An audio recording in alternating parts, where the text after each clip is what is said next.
மக்கள் அனைவருக்கும் வணக்கம். வாங்க ஒரு பீஸ் பொட்டேட்டோ கிறிஸ்பி பால் எப்படி செய்கிறதுன்னு பார்க்கலாம். 1/4 கிலோ பச்சை பட்டாணி வாங்கி தோல் உரித்து கழுவி க்ளீன் பண்ணி அது ஒரு இட்லி பாத்திரத்துக்கு மாற்றி ஆவி கட்டி எடுத்துருங்க. வேக வச்ச பட்டாணியை நல்லா இந்த மாதிரி மசிச்சுக்கோங்க.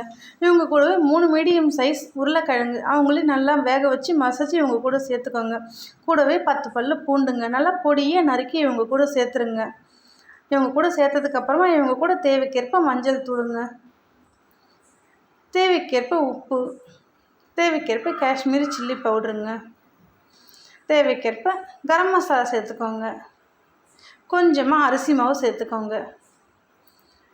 சேர்த்துட்டு இவங்க எல்லாரையும் ஒன்றா சேர்த்து நல்லா மிக்ஸ் பண்ணி விட்டுடுங்க.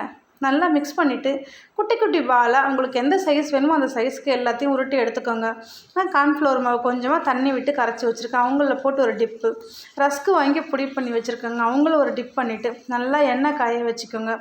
அதில் நீங்கள் எடுத்து ரெடி பண்ணி வச்சுருக்க பாலை ஒன்று ஒன்றா உள்ளே போடுங்க. ஒரு 4-5 பால் ஒன்றா போட்டு நல்லா பொன்னிறமாக நல்லா கிறிஸ்பியாக டைம் எடுத்து பொரிச்சிக்கோங்க. பொரித்து நல்லா எடுத்துருங்க வெளியில். அதை எடுத்து பார்க்கும் போதே செம்மையாக சூப்பராக நல்லா இருக்குங்க பார்க்குறதுக்கு. அந்த பால் பாருங்களேன், அது ஒன்று கையில் எடுங்க, 2ஆக பிடுங்க. அந்த 2ஆக பாதியாக நம்ம எடுக்கும் போதே செம்மையாக இருக்குங்க. அந்த பட்டாணிலாம் பார்க்குறதுக்கு செம்ம சூப்பராக இருக்கும். வீட்டில் ரெடி பண்ண புதினா சட்னியில் ஒரு டிப்பு ஒரு வாய் சாப்பிடுங்க.